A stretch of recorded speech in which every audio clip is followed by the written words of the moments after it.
The bet was still sitting on the table when Grady Hendrix walked past. $5,000 in banded hundreds, held down by an empty beer bottle, baking in the late August heat of the Iron Rail parking lot on Michigan Avenue.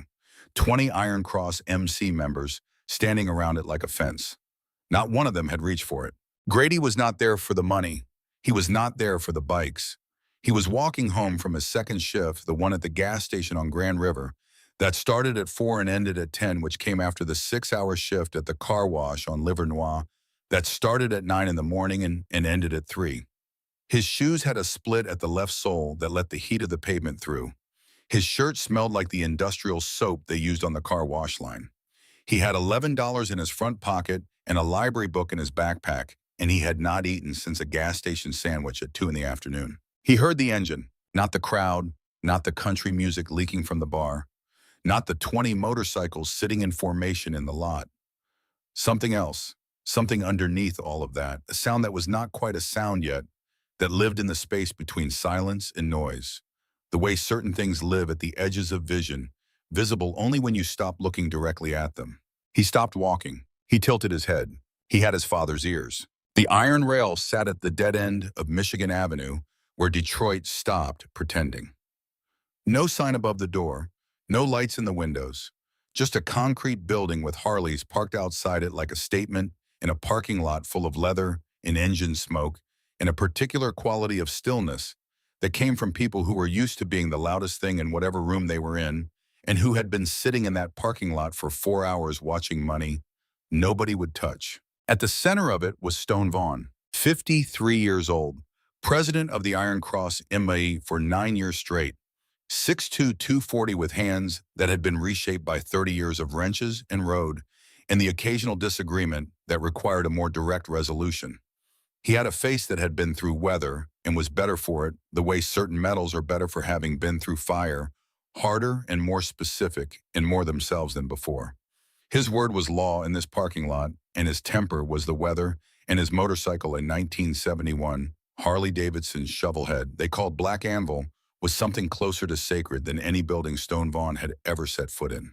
His father had built that engine by hand in the winter of 1970 in a garage in Dearborn.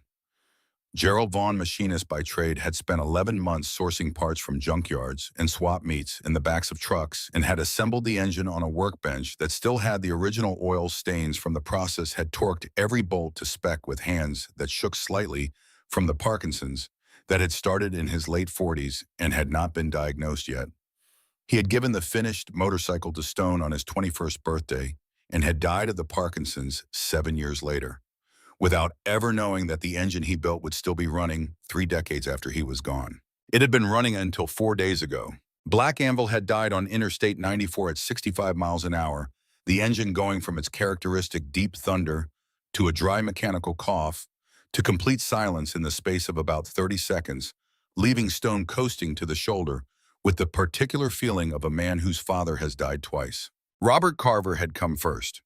Biggest garage in Wayne County, wall of certifications, a diagnostic scanner that cost more than most people's first cars.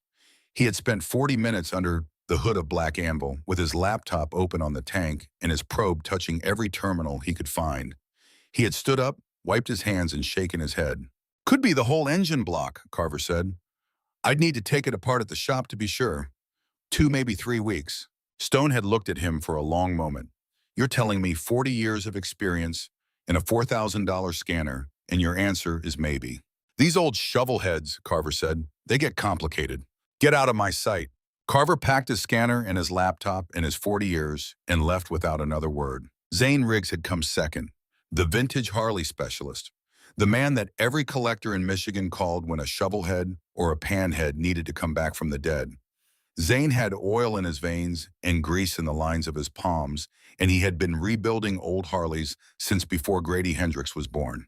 He spent 50 minutes on Black Anvil, pulled the carburetor apart piece by piece, cleaned every jet and every passage and every gasket surface with the precision of a man who had done this exact procedure 100 times. He had reassembled the carb with the same precision. He had tried the kickstart. Once, twice, 3 times, 4, 5, 6. Nothing. Not a cough, not a suggestion. "The carb's clean," Zane said. "This engine is just done. These old shovelheads hit a wall eventually. I've seen it a dozen times, nothing left to do. Stone had grabbed him by the shirt. You're supposed to be the best in the state. I am the best in the state, Zane said. And I'm telling you, she's finished. Stone had shoved him away hard enough that Zane had to catch himself on the front fender of the nearest bike. Get out! Stephen Decker had come third.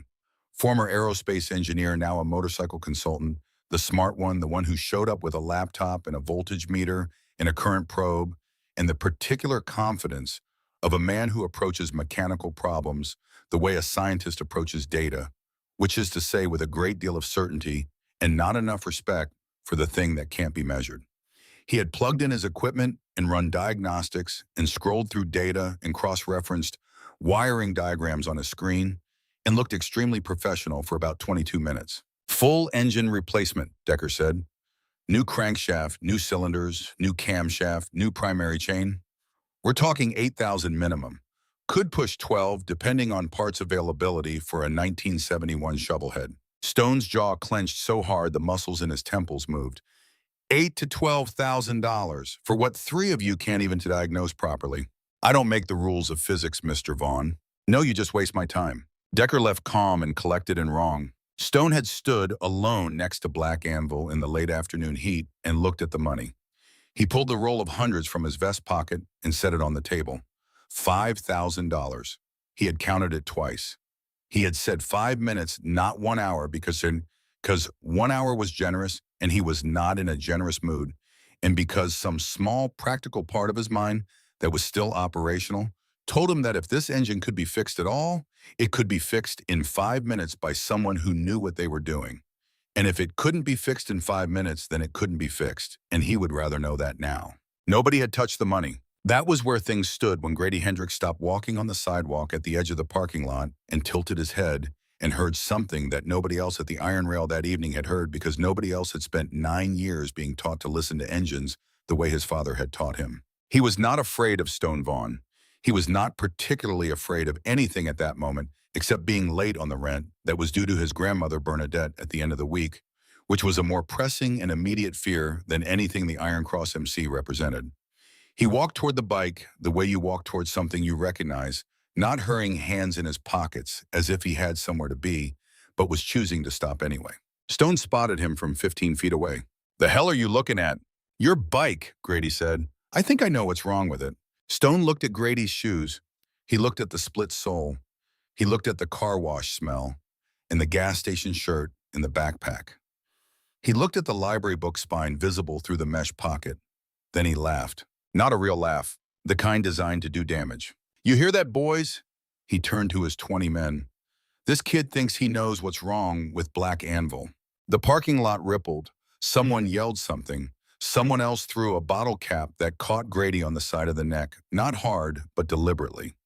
Vance Cobb, who was 6'3" and built like something that had been welded together rather than born, walked up and stood directly in front of Grady, close enough that Grady had to tilt his head back slightly to look at his face.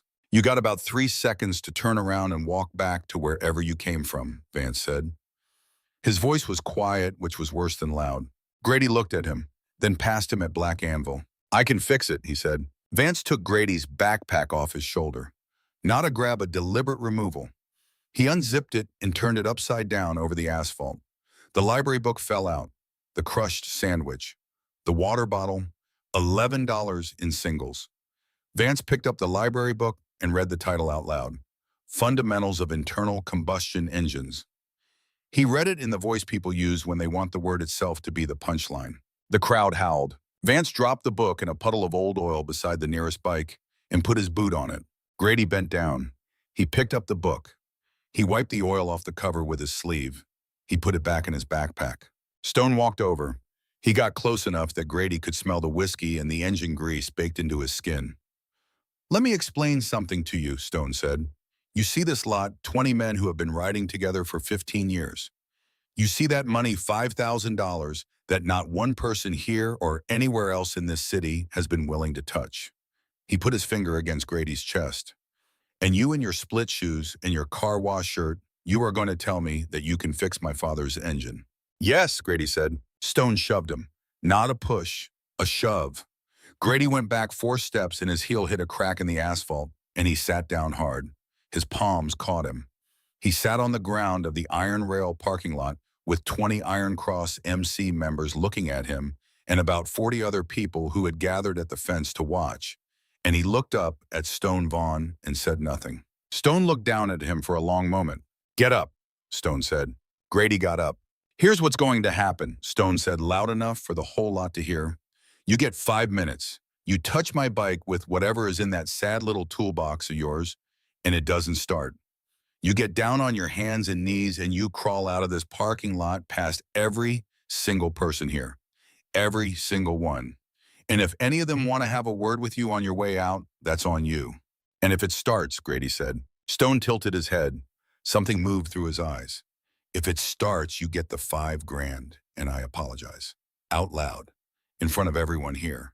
"Shake on it," Grady said. Stone spit on his hand and held it out. Grady shook it. The crowd lost its mind. People were yelling. People were laughing. Someone threw a half-empty cup of beer that splashed on the asphalt 2 feet from where Grady was standing. Phones were out. The Iron Rail's outdoor speakers had gone quiet, and someone had started a live stream that was already getting comments.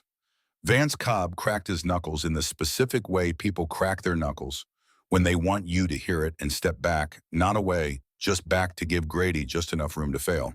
What nobody in that parking lot knew about Grady Hendrix was this. He had been rebuilding engines since he was 9 years old. Not tinkering, not watching, rebuilding. Hands in full disassembly, diagnosis, repair. Reassembly, start. David Hendrix's garage had been on the corner of Gratiot and Concord in East Detroit, a cinder block building with a corrugated metal roof that leaked in 3 places and baked in summer. No website, no sign, just a reputation that traveled through the East Side by word of mouth, the way reputations traveled in neighborhoods where people fixed things themselves because they had no other option. People brought David the engines nobody else would touch. A 1965 Mustang with a seized block that 3 other shops had declared dead. David had it running in 2 days, a marine engine that hadn't turned over in 7 years. David rebuilt it on a Saturday afternoon while Grady sat on an overturned bucket watching every move his father's hands made. Grady was 9 the first time David put a wrench in his hand. "Don't just grab it. Feel the bolt first. Let the metal talk to you." Grady didn't understand then. He just liked being in the garage. The smell of oil and steel. The sound of his father humming low while he worked. The way David would hold a component up to the bare bulb and rotate it slowly, reading the wear patterns in the metal the way you read a page of text. By 10, Grady could name every part of a 4-stroke engine blindfolded. David would pull a piece from the junkyard pile and hold it behind his back, and Grady identified it by touch. Connecting rod, piston ring, rocker arm, valve spring, every time. By 11, he started hearing things. Not voices, not anything strange. He would stand next to a running engine and hear it in layers. Most people heard a single wall of mechanical sound. Grady heard instruments. The intake valves had a pitch. The exhaust had a rhythm. The timing chain had a tempo. And when something was wrong, even slightly wrong, he heard it the way a musician hears a note played flat in the middle of a phrase. David tested him. He started an engine with a deliberately loosened rocker arm. Grady found it in 11 seconds. Started another with a hairline crack in the exhaust manifold. Grady pointed to the exact cylinder in under a minute. "You've got the ear," David said. It was not a compliment exactly. It was more like a fact being named. David said one thing every single day. He said it in the morning when they opened the garage, and in the evening when they locked up, and sometimes in the middle of a job when Grady was impatient or rushing or reaching for a tool before he had finished listening. "Listen before you touch. The engine tells you everything." Grady heard it so many times it stopped being words and became something wired into how he processed sound, a reflex built into the base of his operating system. Then David died. Grady was 14, a Tuesday in November.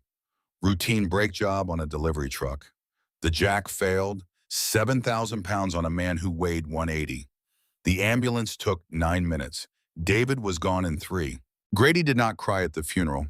He went to the garage the next morning and sat on the overturned bucket and stared at his father's tools on the pegboard, each one in its place, each one with years of use worn into the handle.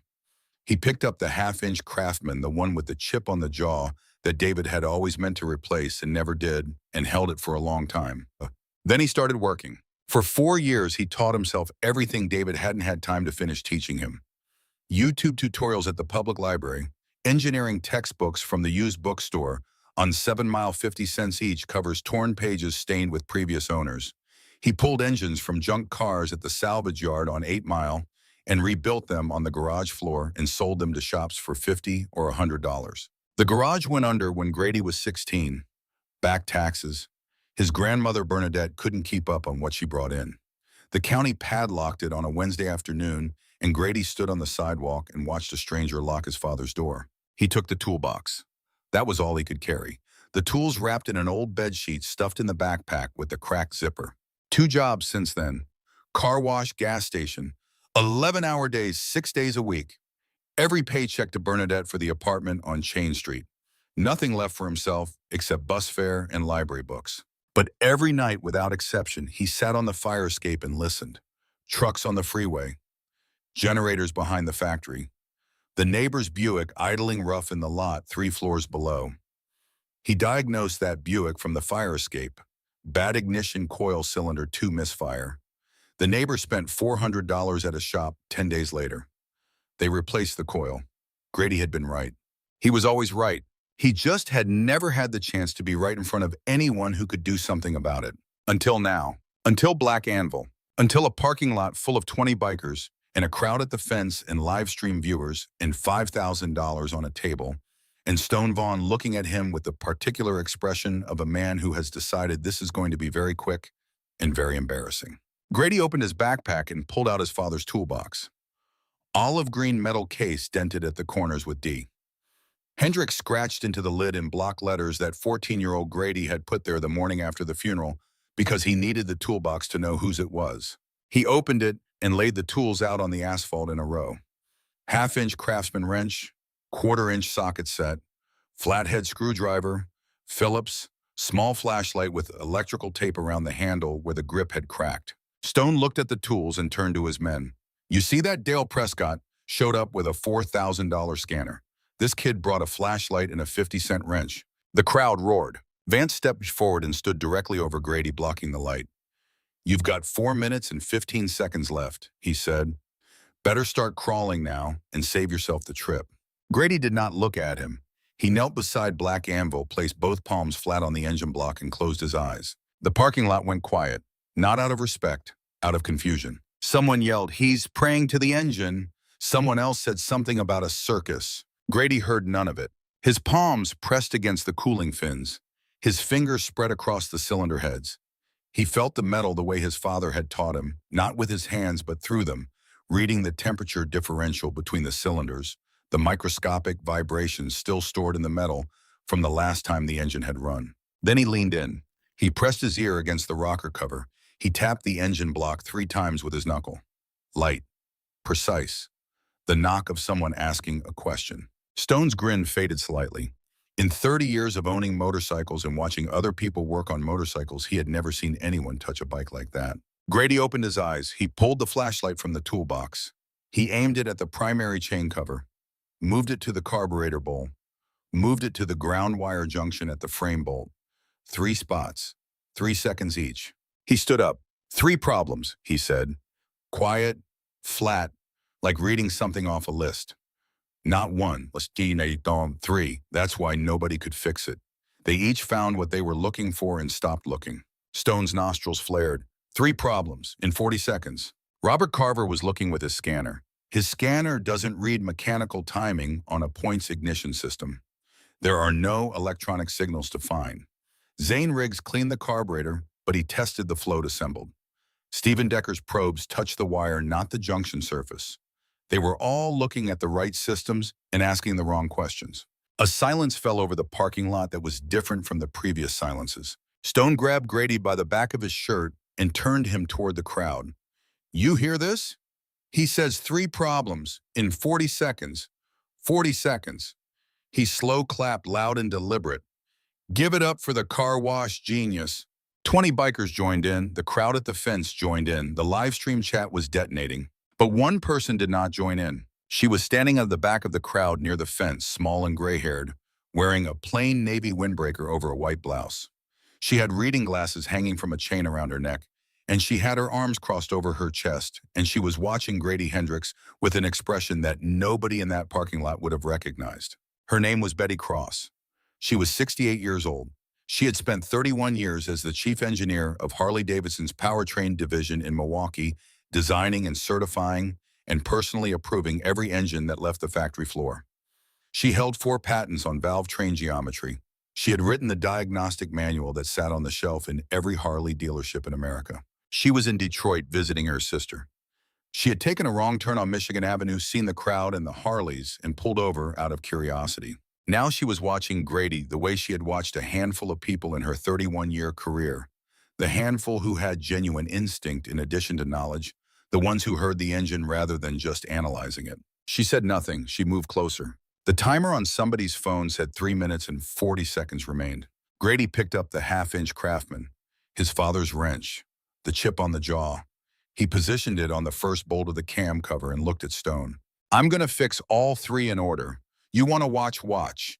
You want to have someone stand over me, fine. But if anyone touches me while I'm working the deals off, and you keep your $5,000. Stone looked at him for a long moment. Then he stepped back 1 step.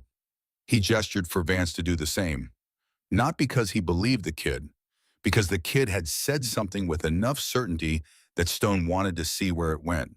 Grady took 1 breath. Then he began. The first bolt came off in 3 seconds. Grady's fingers moved with a precision that did not belong to an 18-year-old with a second-hand toolbox. The cam cover lifted clean, no fumbling, no hesitation, the way someone opens a door they have opened 1,000 times before. Underneath, the timing chain sat exposed.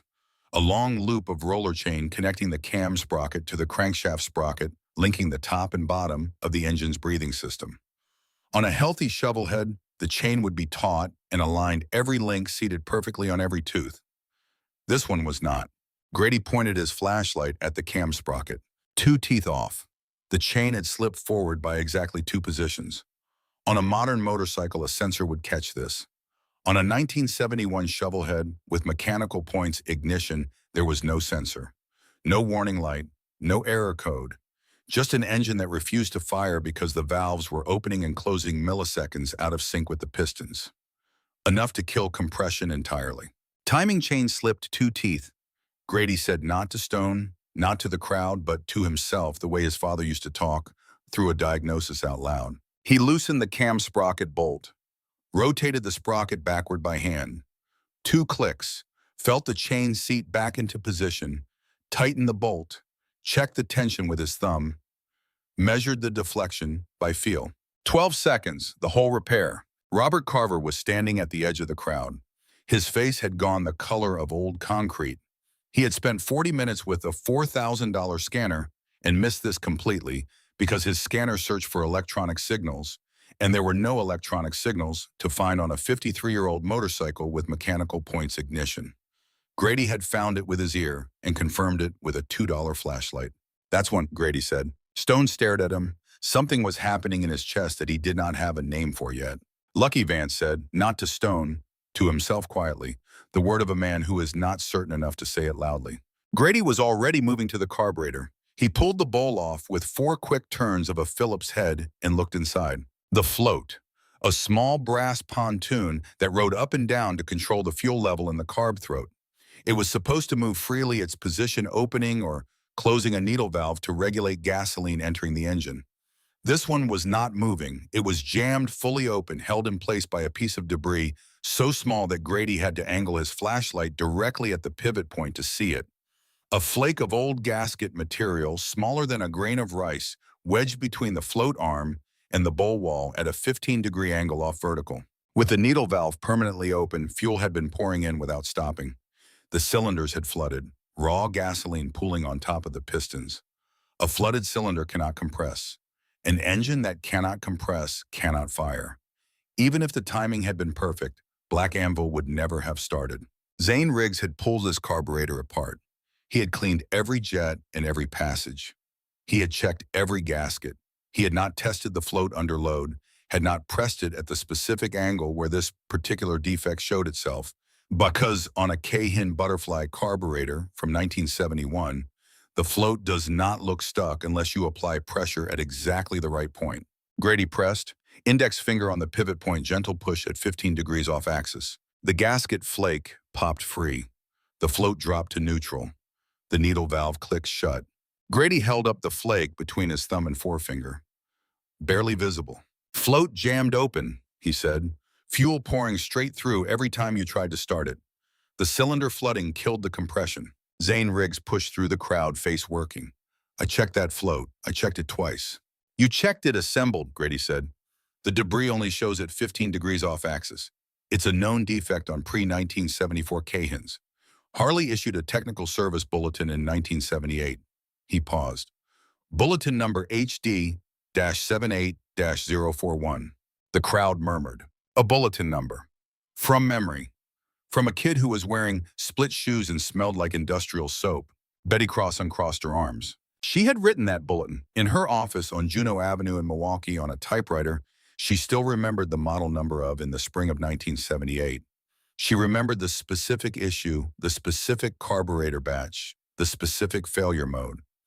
She had written the diagnostic procedure herself. This 18-year-old had just quoted her work from memory. Her hand was not quite steady against her side. Stone stepped forward and jabbed his finger into Grady's chest.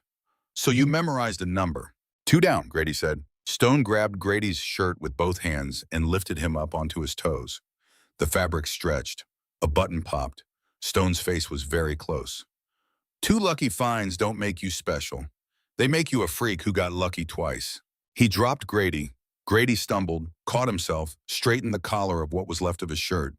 He looked at Stone for exactly 1 second. Then he turned back to the bike. Vance kicked Grady's toolbox. It skidded 3 feet across the asphalt, tools scattering. Grady walked to the toolbox. He picked it up. He organized the tools back into their positions without hurrying. Half-inch wrench, socket set, screwdrivers, flashlight. He put it back beside the bike and lay flat on the ground. The crowd above him shifted. Phones tilted downward like searchlights. The live stream had passed 4,000 viewers. The chat was moving too fast to read. Under the frame, Grady's flashlight found the ground wire junction, a single bolt connecting the engine's ground strap to the frame rail. On paper, the simplest electrical connection on the entire motorcycle. In practice, the most overlooked failure point on any vintage machine ever built. The bolt was tight. The wire was intact. Everything looked exactly the way it was supposed to look. Grady scraped his thumbnail across the contact surface. Green oxidation. Copper carbonate formed by months of road salt and moisture working under the edge of the strap. Just enough electrical resistance to weaken the spark from the ignition points. Not enough to show on a voltmeter reading from the battery terminals where Stephen Decker's probes had been. More than enough when combined with the timing issue and the flooded carburetor to ensure that Black Anvil would never fire. Decker's equipment had checked the wire, not the junction surface underneath the bolt head. The resistance lived in that quarter-inch circle of corroded metal that no diagnostic software on Earth was designed to find on a 53-year-old motorcycle with no computer and no sensors. Grady reached into his back pocket. He pulled out a strip of emery cloth, folded twice edges worn soft. His father had kept a strip of emery cloth in his left back pocket every day for 23 years. Grady had started doing the same thing the week after David died and had not stopped. Short, firm strokes across the contact surface, green to brown to bright copper, catching the light of his flashlight like something alive. He repositioned the ground strap flat against the frame rail, tightened the bolt by feel. Firm then a quarter turn more, slid out from under the bike, stood up, brushed the gravel from his back and shoulders. Bad ground, he said. Corroded junction at the frame bolt. She's been losing spark since last winter, getting weaker every ride until she finally quit on the highway. He picked up each tool and returned it to its place in the toolbox, in the exact order his father kept them. Wrench beside socket set, screwdrivers beside flashlight. He closed the lid. That's 3. The parking lot was silent, not the mocking silence of before, not the confused silence of after the first repair. This was something else. The silence of 20 people and 40 more at the fence and 4,000 people on live stream, all arriving simultaneously at the same realization, which was that they had been completely and entirely wrong. The timer on the phone read 4 minutes and 47 seconds. Stone Vaughn stood 6 feet from his own motorcycle. His arms were at his sides. His mouth was slightly open. His eyes were on Grady's hands, the same hands he had called dirty and worthless and belonging in a car wash, resting now on an olive green toolbox scratched with D. Hendricks. Betty Cross walked forward through the crowd. People moved aside without being asked, the way people move aside for someone whose manner communicates that she is going somewhere specific and intends to arrive. She knelt beside Black Anvil. She pressed 2 fingers against the timing chain. Correct. She pushed the carburetor float with her index finger at 15 degrees off axis. It swung freely. She slid her thumbnail across the ground junction. Bright copper, 0 oxidation, bolt torqued correctly. She stood. She looked at Grady. Every single one, she said. Quiet enough that only Stone and Grady could hear. Perfect diagnosis, perfect repair. I have trained engineers for 30 years. Most of them couldn't do what you just did. None of them could do it this fast. Grady nodded. He looked at Stone. Try it, he said. Stone stood over Black Anvil. He had not sat on that motorcycle in 4 days. Not since the tow truck had dragged it back to the parking lot of the iron rail like a body on a stretcher. He looked at the bike. He looked at Grady. He looked back at the bike. If this doesn't start, Stone said quietly, you know what happens. Grady said nothing. He stepped back. He folded his arms. He waited. Stone swung his leg over the seat. His hands found the grips, the muscle memory of 30 years. His right boot found the kickstart pedal. He had done this 10,000 times in his life. His foot hesitated. He kicked. The engine turned over once, a dry mechanical gasp, then silence. Grady did not move. Stone kicked again. Black Anvil caught. A single cylinder fired. Then the second, and the engine came back from 4 days of silence with a sound that went through every person in that parking lot before it reached their ears. A deep rolling thunder that shook the glasses on the tables inside the bar and rattled the fence at the perimeter and moved down Michigan Avenue like something that had been waiting a long time to be heard again. Stone's hands tightened on the grips. He revved the throttle once, twice, and the engine answered both times crisp and immediate, the response of something that has been fixed properly rather than worked around. The timer said 4 minutes and 47 seconds. 4 minutes and 47 seconds. 13 seconds to spare. The parking lot broke. Someone screamed a pure, involuntary sound. The person next to her grabbed her arm. The live stream chat went white with comments. A man at the fence took his hat off and pressed it against his chest. The 20 Iron Cross members who had been waiting 4 days for someone to fix what 3 experts could not fix stood in their circle and felt something shift in them that was not quite a feeling they had names for. Stone sat on Black Anvil with the engine running beneath him and the sound of his father's work filling the Detroit evening, and he felt something in his face that he could not have described and would not have tried to. He killed the engine. The silence that followed was louder than the roar. He sat for a long moment. Then he swung his leg off and stood facing Grady Hendricks, and the space between them was filled with the particular quality that spaces between people have when both of them know that something significant has just happened, and neither of them has the language for it yet. Stone reached into his vest. He pulled out the roll of hundreds, $5,000. He held it out toward Grady. His hand was not entirely steady. Grady looked at the money. He looked at Stone. You owe me something else first, he said. Stone's jaw worked. The veins in his neck moved. 20 Iron Cross members watched their president in the silence of people witnessing something they had not expected to witness. Stone Vaughn opened his mouth. Sorry. One word. Rough and low, like something broken loose from concrete. He did not say it again. He did not need to. 4,000 people on the live stream heard it. 20 bikers in the parking lot heard it. The crowd at the fence heard it. Nobody laughed. Grady took the money. He did not count it.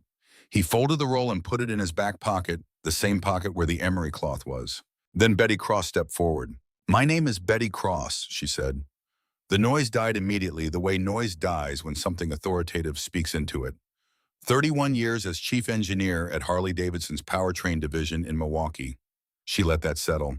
What this young man just did, 3 separate faults, diagnosed by ear, repaired by hand, under 5 minutes with tools older than he is something I have never seen. Not once in 31 years. She reached into her windbreaker and produced a card. Plain white black text. Harley-Davidson Advanced Apprenticeship Program.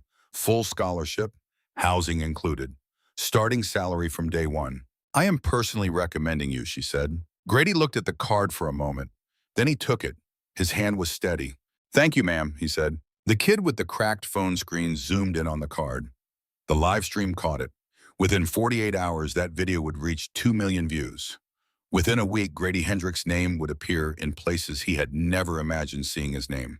But right now, none of that had happened yet. Right now, it was just an 18-year-old holding a business card in a Detroit parking lot at night with $5,000 in his pocket and his father's tools at his feet, and an engine running in his memory that sounded in the space between the last rev and the silence exactly like his father's voice. Listen before you touch. The engine tells you everything. The video hit 1 million views in 22 hours. By the time Grady got off his first shift the next morning, it was everywhere.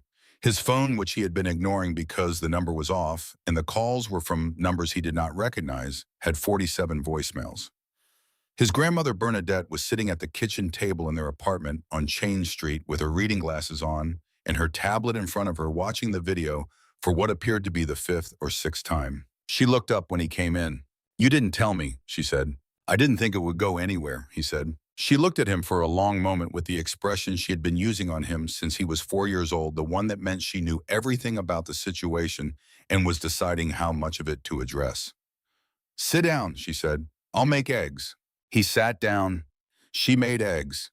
She did not say anything else about the video or the $5,000 or the business card from Betty Cross that he had put on the kitchen table. She made eggs and toast and coffee and put it in front of him and sat across from him and watched him eat the way she had watched him eat since his father died, with a particular quality of attention that was not hovering, that gave him space but that never fully looked away. "The money," she said finally. "I know," he said. "The back taxes on the garage," she said. "You know what I found last month?" He knew. He had found the same notice in her desk drawer, the one from the county about the accumulated back taxes on the property at Great Shield in Concord, the property that still legally belonged to the estate of David Hendrix, and that the county was preparing to sell to recover the debt. He had been carrying the number in his head for 3 weeks, $4,612. He had been trying to figure out how long it would take him to save it at his current rate of earning. At $11 an hour for 11 hours a day, 6 days a week, minus what went to Bernadette for the apartment and food and utilities, the answer was approximately 14 months. The county's deadline was 90 days. He reached into his back pocket. He set the roll of hundreds on the kitchen table. Bernadette looked at it. "This covers the taxes," he said, "and there's some left." She picked up the roll. She turned it over in her hands. She set it back down. "Your father's garage," she said. "His garage," Grady said. "We get the padlock off." Bernadette pressed her fingers together on the table and looked at them for a moment. She was 64 years old, and she had buried her son at 38 and raised his boy on a fixed income, and she was not a woman given to showing what she felt in real time. She let the moment pass. She picked up her fork. "Eat," she said, "before it gets cold." What happened to the three mechanics in the week after the video had a particular quality that Grady watched with a complicated feeling he could not entirely name. Robert Carver felt it first. His phone started ringing the morning after the video went wide, and it did not ring with new customers. It rang with cancellations. If a teenager with a flashlight can find what you missed in 40 minutes, why am I paying you $200 an hour? That was the polite version. He lost 9 clients in the first week. By the end of the month, his revenue had dropped a third, and he had let one of his technicians go. Zane Riggs had it worse. Someone clipped the exact moment in the live stream where Zane said, "I checked that float twice," and played it next to the 3 seconds it took Grady to pop the debris free. That clip became the kind of thing the internet makes out of moments that combine technical failure with misplaced confidence. It was seen 600,000 times in 2 days. 2 vintage bike clubs canceled their service contracts. A third sent a letter that said, "Only we have decided to go in a different direction." Zane's wife told a neighbor that he had not been sleeping. Stephen Decker deleted his social media accounts within 72 hours of the video going wide. His consulting website went offline a day after that. A former client left a 1-star review that read, "Only ask him about the shovelhead." Grady did not enjoy any of this. He was aware that what had happened to them was a consequence of what he had done, and he understood why, and he could not have said it was unjust. But he did not enjoy it. His father had never enjoyed being right at someone else's expense. David Hendrix had fixed things because fixing things was what he did not, because it made anyone else look bad. He thought about that. He thought about it standing in his father's garage on a Thursday morning in September, the day the padlock came off. He had paid the back taxes at the county office on Wednesday afternoon cash, and the release of lien had come through in less than 24 hours, which was the fastest the county had moved on anything in recent memory, possibly because the woman processing the paperwork had recognized his name. He stood in the garage on Thursday morning and looked at the pegboard where his father's tools had hung empty, now because Grady had taken them the day the county locked it, and at the workbench where David had spent so many years, and at the floor where the oil stains were still there, in the shapes they had always been, in the specific geography of a working mechanic's life, written in spilled oil on concrete. He hung his father's tools back on the pegboard, each one in its place. Half-inch craftsman with the chip on the jaw center hook where David kept it. He stepped back and looked at them. Then he opened the garage door. Morning light came in across the concrete floor in the way it always had, falling at the same angle it had fallen on every morning. He could remember being in this place, and for a moment he was 9 years old again, and his father was at the workbench humming something low, and the day was beginning, the way days begin when you are where you are supposed to be.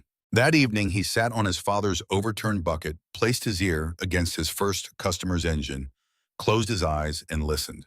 The engine told him everything. The call from Betty Cross came on a Monday morning, 11 days after the parking lot. Grady was under a 1987 Chevy pickup on the east side replacing a brake line when his phone rang with a Milwaukee area code. He slid out from under the truck and answered it with grease on his hands and the particular quality of attention he gave to things that mattered. "Mr. Hendricks," Betty said, "I hope I'm not interrupting anything important." "Brake line," he said. "It can wait." A pause, and he thought he heard something in that pause that might have been approval. "I want to be direct with you," she said. "I've been in contact with the program director at the Milwaukee facility since the evening at the Iron Rail. He has reviewed the video and my report. The scholarship I mentioned is confirmed and available immediately. But I want you to understand what I mean when I say immediately." "Tell me," he said. "Your housing would be arranged by the end of this week. The program begins the first Monday of next month. You would be working alongside engineers who have been in the industry for 20 and 30 years. The work is real. It is not a training program in the way that most training programs are training programs. You would be building engines, certifying designs, the kind of work that requires everything you have." Grady looked at the garage, at the tools on the pegboard and the oil stains on the floor, and the morning light coming in at its angle across the concrete. "And if I said I needed some time to think about it," he said. "I'd say that's a reasonable thing to need," Betty said. "I'd also say that people with your kind of ability don't need to sit in a garage in Detroit fixing brake lines on 1987 pickups for the rest of their lives." "My father fixed brake lines on 1987 pickups," Grady said. A silence. "Yes," Betty said, "I know. And he raised someone who can do things he never had the opportunity to do." Another pause. "That is what David Hendricks would want for you, Grady. I think you know that." He did know it. He had known it for 11 days since he had driven past the county office and paid the back taxes and stood in the garage and hung the tools on the pegboard and opened the door to the morning. He had known it even then that this was not the ending, but a return to the starting point, a restoration of what had been taken, and that what came next was different from what had come before. But knowing it and moving toward it were two different things, and he had learned at 14 that leaving was permanent in ways that had nothing to do with distance. "I need to do one thing first," he said. "Of course," Betty said. He called Stone Vaughn that afternoon. This was not obvious. It was not something he had planned, and when he found himself scrolling to the number that Stone had given him after the parking lot, the number he had not yet called, he was not entirely certain why he was doing it until the phone was ringing. And he understood that he was doing it because some part of him needed to close something before he could open something else. Stone answered on the third ring. "I heard you're taking the scholarship," Stone said. "Word travels," Grady said. "Betty Cross called me," Stone said. "She calls me every December, has for 4 years. I use her for technical consultations when we're rebuilding something old." A pause. "She told me what she was offering you." Grady said nothing. "She also told me," Stone said, and his voice changed slightly, the particular change of a man who is being careful with something fragile, "that you are one of 3 or 4 people she has encountered in 31 years who have what she called the natural instinct. Not the training, the thing underneath the training." "My father had it," Grady said. "I know," Stone said. "I knew your father." The pause that followed was the kind that comes before something significant. Not well, Stone continued. He fixed a bike for one of my members 6 years ago, 68 panhead, with a bottom end problem nobody else could diagnose. He found it in 20 minutes. A pause. He was good, really good, and he was proud of you. He talked about you while he worked. Grady sat down on the overturned bucket. He had not expected us back to this. He had not prepared for this. He said you had the ear, Stone said. He said it the way people say something when they mean it as the highest thing they know how to say. Grady looked at the pegboard. Why are you telling me this, he said, not a challenge, a genuine question. Because I shoved a kid to the ground and spit words at him that I should not have said, and that kid turned out to be David Hendricks' son. Stone was quiet for a moment. I said sorry in that parking lot because you earned it. I'm saying it again now because I mean it differently than I did then. Grady looked at the half-inch Craftsman on its hook. He would have laughed, Grady said finally. My dad, at the whole thing, the bet and the crowd and the live stream. He paused. He would have said you could have just told them you knew what was wrong with it. Stone made a sound that might have been a laugh. He would have been right. He usually was, Grady said. They talked for a while after that, not about anything in particular, the way people talk, when the important thing has already been said, and they are not quite ready to end the conversation. Stone asked about the garage. Grady told him about the padlock and the back taxes and the morning the door opened. Stone told him about his father building the engine in the winter of 1970, the Parkinson's that had already started the hands that shook on the torque wrench. He never knew it would still be running 50 years later, Stone said. Mine either, Grady said. He hung up and sat in the garage for a while. It was afternoon, the light shifting toward the gold of late day, and the garage was quiet the way it had been quiet on every afternoon. He could remember a specific quality of quiet that had nothing to do with the absence of sound and everything to do with the presence of everything that had happened here. He called Betty Cross back. I'll be there, he said. I know, she said. The week before he left Detroit was the week that Grady understood for the first time the difference between what he had thought his life was and what it was actually going to be. He worked every day. He closed out the jobs that were in progress and returned deposits on the jobs he hadn't started and told his regulars where to find reliable mechanics in the neighborhood. He worked the last shift at the car wash and the last shift at the gas station and shook hands with people he had worked alongside for 2 years, people whose names he had learned and whose small habits he knew, and who had treated him with the basic dignity of one person working next to another. He packed one bag. Everything that mattered fit in one bag in the toolbox. Everything else he left for Bernadette, not because he didn't want it, but because the apartment on Chain Street was where those things belonged, and moving them would have been moving them away from where they were supposed to be. The night before he left, he and Bernadette sat at the kitchen table and ate the food she had made, which was the same food she had always made on occasions that mattered, chicken and biscuits and the green beans from her window box garden. And they talked about nothing important the way they had always talked about nothing important when the important things were already understood. At the end of the meal, she put something on the table in front of him, a photograph he had not seen before. His father at the workbench, probably mid-30s in the garage at Graciot in Concord. He was holding a component up to the light, turning it slowly, and his face had the expression it always had when he was reading something in the metal that only he could read. He kept it in his wallet, Bernadette said. I've had it since. Grady looked at it for a long time. Take it, she said. He took it. He left Detroit the next morning before the car wash shift started, which was the first morning in 2 years he had been awake at that hour and not going to work. He drove north on C-75 with the windows down and the toolbox in the back seat, and his father's photograph in the inside pocket of his jacket, and the particular quality of morning air in late September that has the first real chill in it, the air that tells you summer is done and what is coming is going to be different. He did not look back at the city in his mirror. He had not looked back at things he was leaving since he was 14 years old and had learned that looking back served no practical purpose when the only direction available to you was forward. But he thought about the garage. He thought about the pegboard and the tools hanging in their places. He thought about the oil stains on the floor. He thought about the morning light coming in at its angle. He thought about his father. Listen before you touch. The engine tells you everything. He drove toward Milwaukee with the windows down and the morning around him and the toolbox, riding in the back seat like a passenger who had somewhere to be.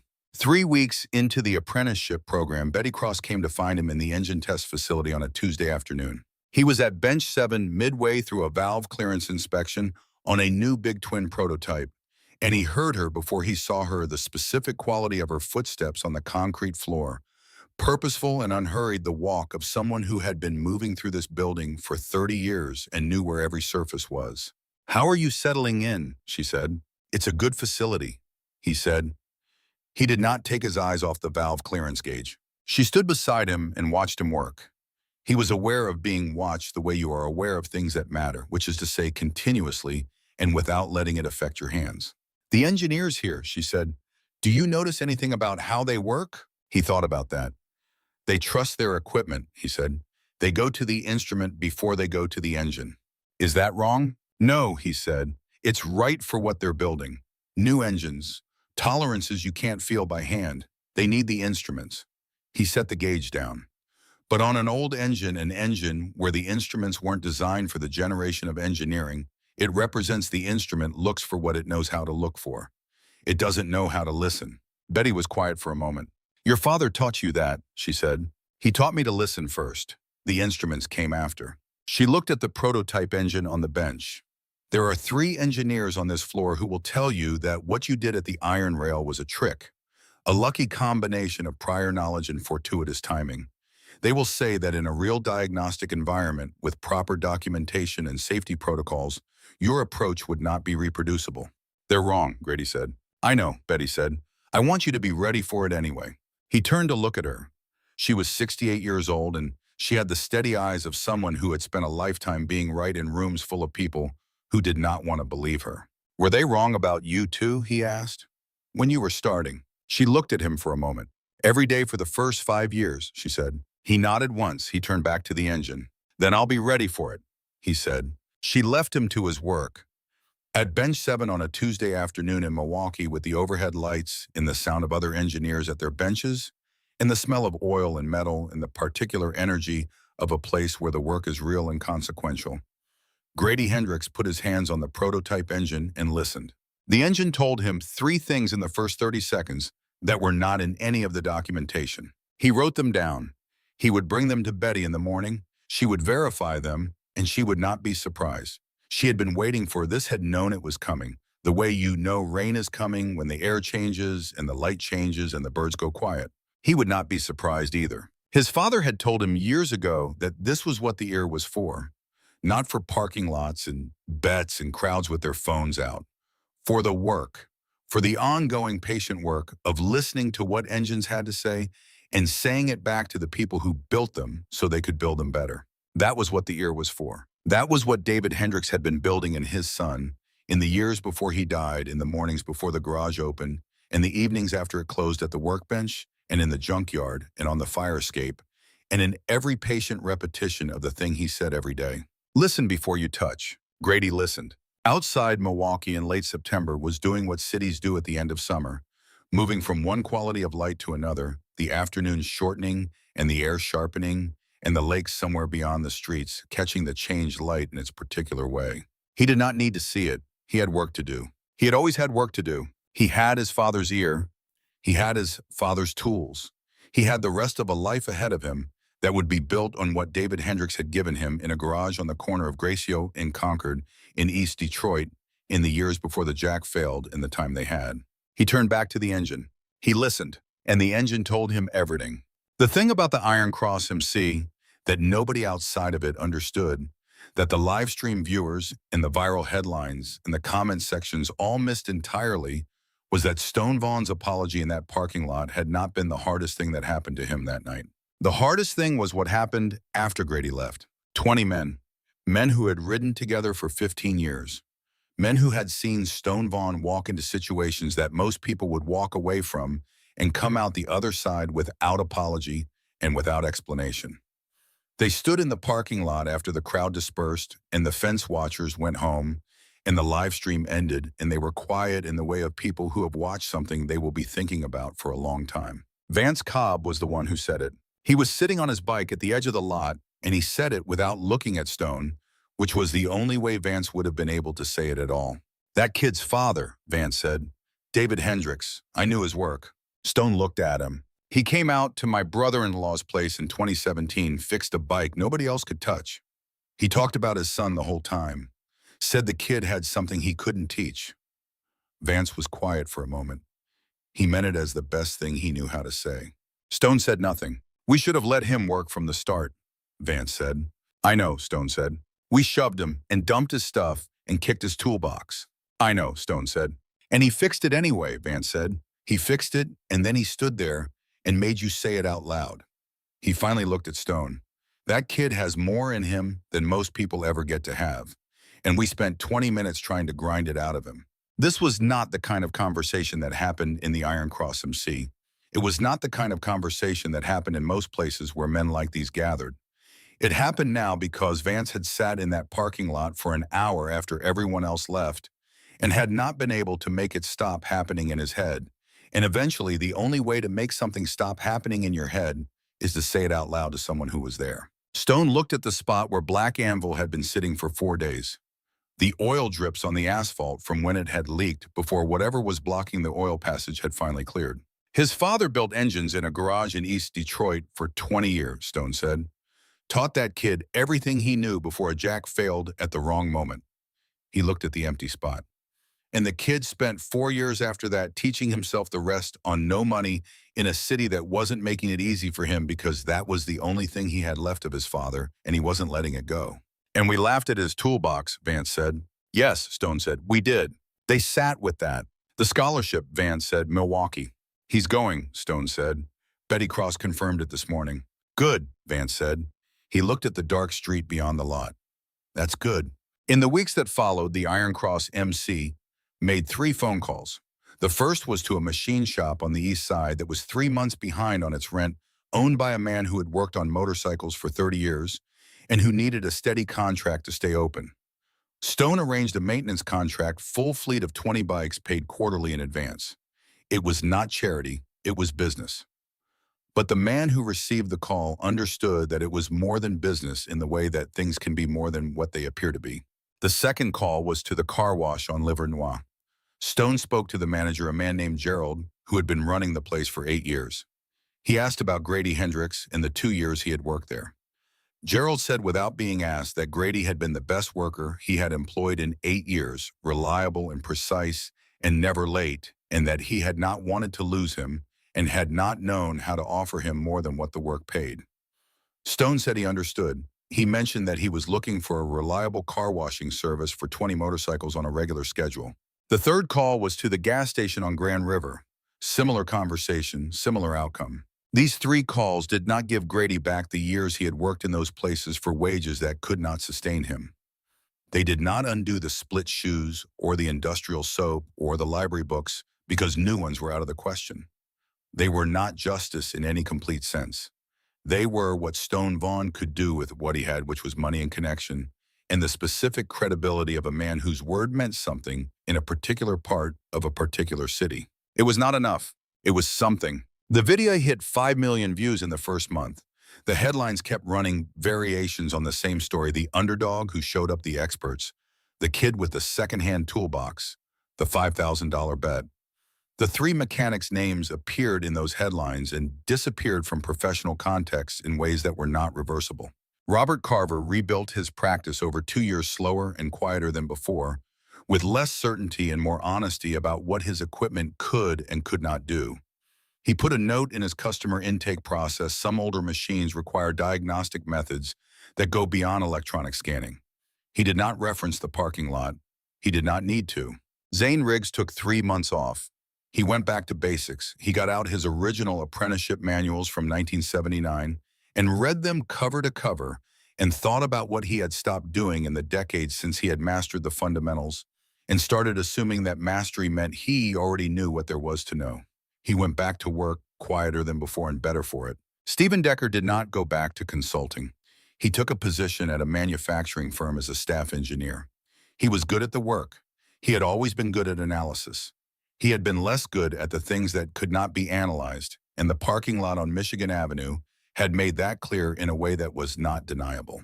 He thought about Grady Hendrix occasionally in the specific way that people think about the things that changed how they saw their own work. Stone Vaughn rode Black Anvil to Milwaukee on a Saturday in November, 6 weeks after the parking lot. He did not call ahead. He found the Harley-Davidson facility from the address Betty Cross had sent him after he asked for it without explaining why. And he parked in the visitor lot and went in and found the apprenticeship program offices and asked the receptionist if Grady Hendrix was available. He waited for 12 minutes. Then Grady came out of a hallway and stopped when he saw who was sitting in the visitor chairs. Stone stood up. He was holding a small package wrapped in brown paper. "I was in the area," he said. Grady looked at him. "Milwaukee is 4 hours from Detroit. I took the scenic route," Stone said. Grady almost smiled. "What's that?" he said, nodding at the package. Stone held it out. Grady took it and opened the paper. Inside was a half-inch combination wrench. Old oil darkened the jaw, worn to the particular smoothness that comes from 30 years of use. On the handle in letters scratched with a metal punch G. Vaughn. His father's initial. His father's wrench from the winter of 1970 from the workbench in the Dearborn garage where Black Anvil had been built. "He used this to torque the head bolts," Stone said. "Every one of them." He paused. "I've been carrying it since he died. I want it to go somewhere it's going to be used." Grady held the wrench. He looked at it the way his father had looked at components, turning it slowly, reading the wear. "I can't take this," he said. "It's not a gift," Stone said. "It's a loan. You keep it until you find someone else who needs it more than you do. Then you pass it on." He paused. "That's how my father would have wanted it." Grady closed his fingers around the wrench. "Thank you," he said. They stood in the visitor area of the Harley-Davidson apprenticeship facility in Milwaukee on a Saturday in November and did not say much else because not much else needed to be said. Stone had ridden 4 hours on Black Anvil to deliver a wrench and to see with his own eyes that the kid from the parking lot was where he was supposed to be. Grady had a wrench that had built the engine his father had fixed and been fixed by his own hands. Those two facts sat between them like a completed circuit.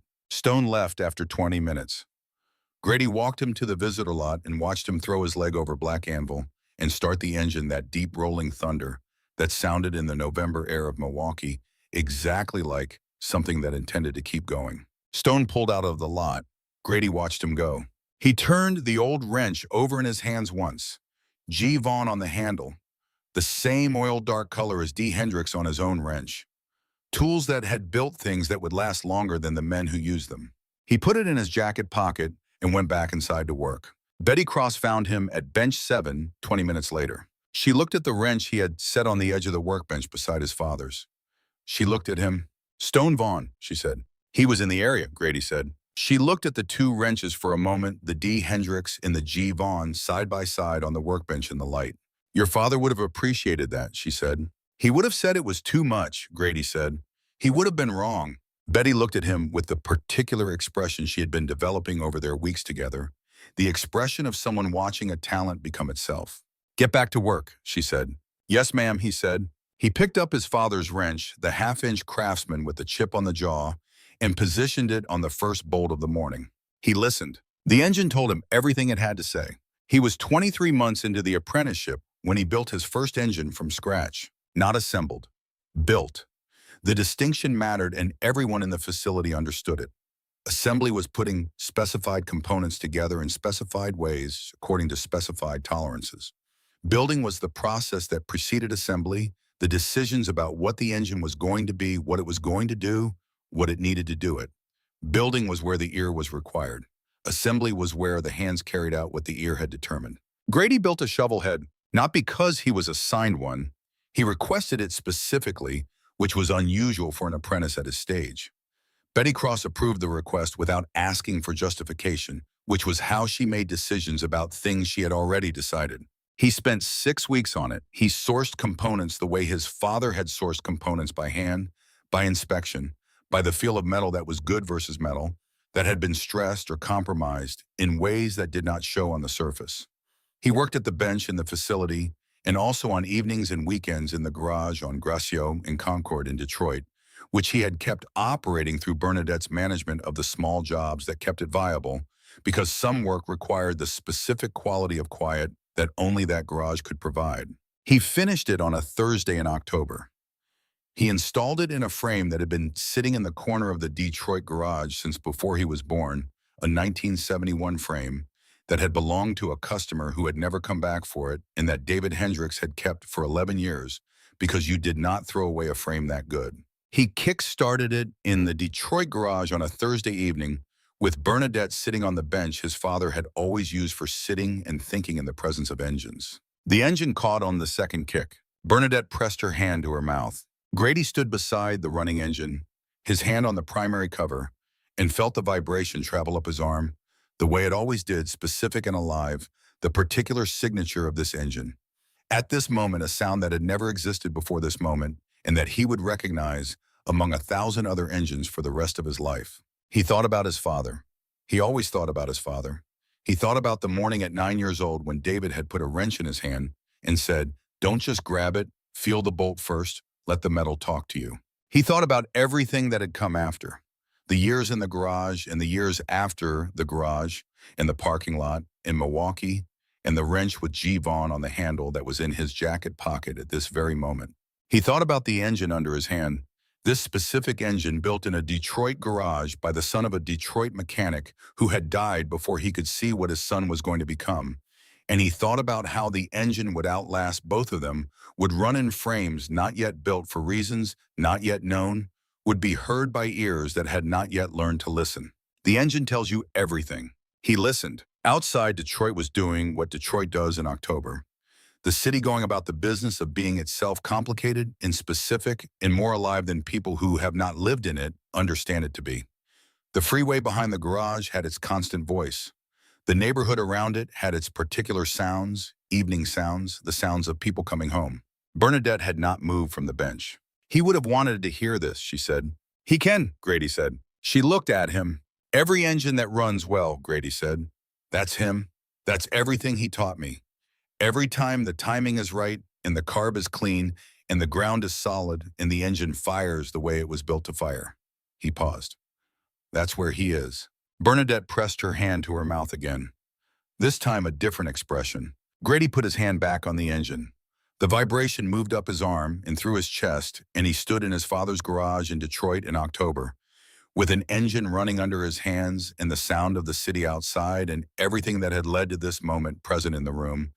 The way the past is always present in places where important things have happened. He had work to do in the morning. He had engines to build and things to learn, and a wrench in his pocket that had built something that still ran 50 years after the hands that built it were gone. He had his father's ear. He had all the time he needed to use it. The morning after the parking lot, Detroit woke up to something it had not expected to be talking about. The video had been on the internet for 9 hours when the first major repost happened, a motorcycle enthusiast account with 200,000 followers, who shared it with a single caption, "Watch this all the way through." That repost generated 40,000 views in 2 hours.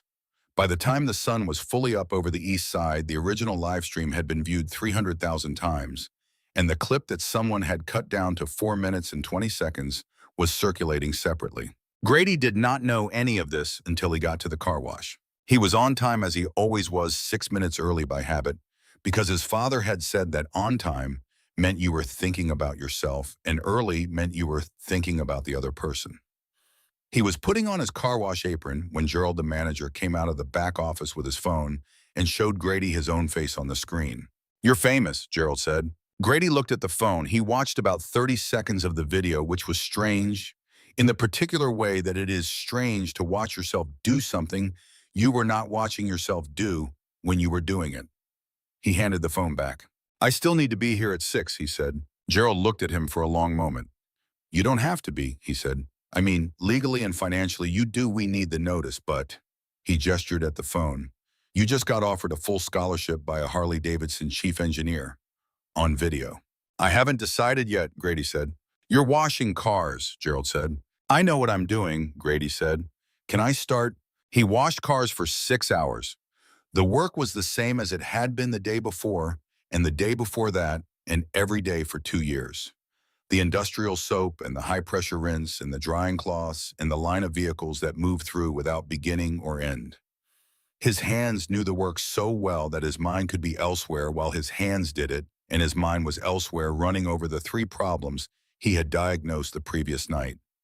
Not to review them, he did not need to review them, but to sit with the satisfaction of problems correctly understood and correctly resolved. There was a particular quality to that satisfaction. It was not pride exactly, though it contained something like pride. It was the satisfaction of a thing done as it was supposed to be done, of work that had required everything he had and had received everything he had and had been sufficient. His father had described this feeling once. He had said it was the feeling of a tool doing exactly what it was built for. He had said that people had that feeling too when the work matched the person, when what you were built for and what you were doing were the same thing. Grady understood that now in a way he had not understood it before the parking lot. He had always known the work. He had not always known the scale of what he was capable of doing with it. The 6-hour shift ended at 3. He ate the sandwich he had brought, standing at the side of the building, the way he always ate out of the way of the car wash flow. Then he walked to the gas station on Grand River for his 4-hour shift. He was there on time. He was always on time. The gas station shift was different from the car wash shift in that it required more interaction with people, which Grady managed the way he managed most things that required more than he naturally offered, by being precise and direct and not wasting either his time or theirs. He knew the regular customers by their routines. He knew who paid cash and who paid card, and who always forgot to get the receipt, and who needed the pump reset because they had a truck from the 90s that the newer sensors didn't recognize. At 6 in the evening, a man came in who Grady recognized. He was one of the 20 Iron Cross MC members from the previous night. Not Vance Cobb, not anyone central. A man in his 40s with a weathered face and a mechanic's hands and a jacket with the Iron Cross patch on the back. He came in for cigarettes and a bottle of water, and he put his money on the counter, and when Grady gave him his change, their eyes met. The man looked at Grady for a moment. "You did good last night," the man said. Quiet, not performing it for anyone. "Thank you," Grady said. The man took his cigarettes and his water and left without saying anything else. Grady watched him go and thought about what it cost someone to say a thing like that casually and quietly, and without being asked, to a person they had watched their president shoved to the ground 8 hours earlier. It was not nothing. His grandmother was awake when he got home at 10:30. This was not unusual. Bernadette Hendricks slept badly and had for years the kind of bad sleep that comes from too many years of worrying about things that could not be resolved by worrying, and that she continued to worry about anyway, because the alternative was not thinking about them at all, and she was not built for not thinking about things. She was at the kitchen table with her tea and the light on when he came in. "Sit down," she said. He sat down. "Your phone rang while you were out," she said. 13 times, I counted. I didn't answer. "You should have." "They're not calling for me," she said. She looked at him. "You know what they want." "Some of them," he said. "The scholarship woman," Bernadette said. "Yes, and the rest of them." "The rest of them want a story," he said. "They want me to be a story about something." Bernadette looked at her tea. "What something?" He thought about that. About how talent overcomes. About how things that seem impossible aren't. About how being poor and young and nobody doesn't mean you stay poor and young and nobody forever. "Is that not true?" she said. "Some of it is true," he said. "The part they miss is that it's not a story, it's just what happened. I knew what was wrong with the engine and nobody was going to fix it, and the money was there. That's all it was." "The money was $5,000, Bernadette said. "And you knew before you touched it what it was going to be." "Yes," he said. "Because of your father." "Because of my father," he said. Bernadette put her hand on the table, not reaching for him, just placing it there, palm down, a gesture that said, "I am here, and I know what this is, and you do not have to explain it to me." "He would have been proud," she said. "He would have said, I should have told them what was wrong with the engine before the bet," Grady said. "He would have said showing off is for people who aren't sure they're right." Bernadette made a sound that was almost a laugh. "He would have been proud anyway," she said. "I know," Grady said. They sat together at the kitchen table in the apartment on Chain Street for a while after that, in the particular quiet of two people who have been through enough together that sitting in the same room is itself a form of conversation. Then Bernadette said, "The garage." "I know," Grady said. $4,612, she said. I looked up the number. 90 days, he said. "The money from last night." "Yes," he said. She looked at her tea. "It was his garage," she said, not possessively, not as a claim, as a fact that carried weight. "It's still his garage," Grady said. "The tools are still in my backpack. The pegboard still has the nail holes where they hung. The oil stains are still on the floor." He paused. It's been locked for 2 years. It's still his. Bernadette looked at him for a long time. Get it open, she said. He paid the back taxes on a Wednesday. He opened the garage on a Thursday. He had already told the story of that morning. The tools on the pegboard and the morning light at its angle, and it was true, all of it was true, but there was something about it he had not said, had not known how to say at the time. When he opened the garage door and the morning light came in at the angle it had always come in, and he was standing in the space where his father had spent 20 years, what he felt was not only the satisfaction of restoration. What he felt was a specific and precise grief that had been waiting for this moment because there was no adequate place for it. Before this moment, a grief for the years between the padlock and the open door, the years when the garage had been locked and the tools had been in his backpack and his father's work had been in a cinder block building that nobody was allowed into. He stood in the door and let it hit him. It took about 30 seconds. Then it passed the way waves pass fully and without apology, and leaving the shore exactly as it was, and he went inside and hung the tools on the pegboard and opened the garage to the morning. He was 18 years old. He had 2 years of car wash and gas station in his hands, and 4 years of self-education in his head, and the ear his father had built in him over 9 years of mornings and evenings in this exact building. And he had a business card in his jacket pocket from a woman who believed he was one of a handful of people in her professional lifetime who had what she called the natural instinct. He had a great deal of work to do. He started that afternoon. The apprenticeship in Milwaukee lasted 3 years. Grady spent those 3 years doing the work the way his father had done the work, fully and without reservation, and with the understanding that the engine in front of him deserved everything he had, regardless of whether anyone was watching. Betty Cross supervised his development without managing it, which was the distinction she made between good mentorship and bad. And she was present at the moments that mattered without being present at all the moments that did not, which was its own form of respect. He learned things in Milwaukee that he could not have learned in Detroit, not because Detroit was insufficient, but because Milwaukee had the infrastructure for certain kinds of learning that required equipment and institutional knowledge, and the presence of other engineers doing serious work. He learned tolerances he had previously felt rather than measured. He learned documentation. He learned the language of engineering as a shared enterprise, the way you communicated what you knew to people who were not in the room with you when you knew it. He kept his father's ear. He added to it everything Milwaukee could give him. In the 3rd year of the apprenticeship, he was assigned to a project that required diagnosing a production issue with a specific engine variant that had been failing at a higher than acceptable rate after approximately 8,000 miles of operation. Other engineers had been working on the problem for 4 months. They had tested components individually and tested them in combination and had generated a substantial body of data that pointed towards several possible causes without definitively establishing any of them. Grady looked at the data. He looked at the failed engines. He put his hands on one of them and listened. 40 minutes later, he brought his conclusion to Betty Cross. It's the interaction between the primary chain tension and the cam bearing clearance under thermal load, he said. The specification allows a range for both. At the outer tolerance of one and the inner tolerance of the other, the combination produces a harmonic at a specific RPM band that accelerates bearing wear. It's not visible in the individual component specs. It only appears when both are at their respective tolerance limits simultaneously. Betty Cross looked at him. You're saying the specifications are correct and the failure occurs anyway. I'm saying the specifications don't account for the interaction. They were developed for the components individually. The combination needs its own specification. She was quiet for a long moment. Show me, she said. He showed her. It took 2 days to demonstrate definitively 2 days of controlled testing under varying thermal conditions with instrumented samples at both tolerance limits. At the end of the 2nd day, the data confirmed what he had heard in 40 minutes with his hands on the engine. The specification was revised. The failure rate dropped to negligible within the next production run. Betty Cross did not tell him directly that this was significant.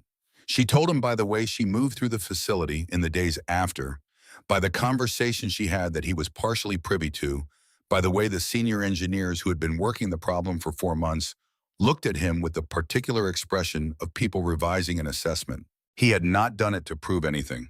He had done it because the engine had told him what was wrong, and he had listened, and because listening and acting on what you heard was the only way he knew how to work.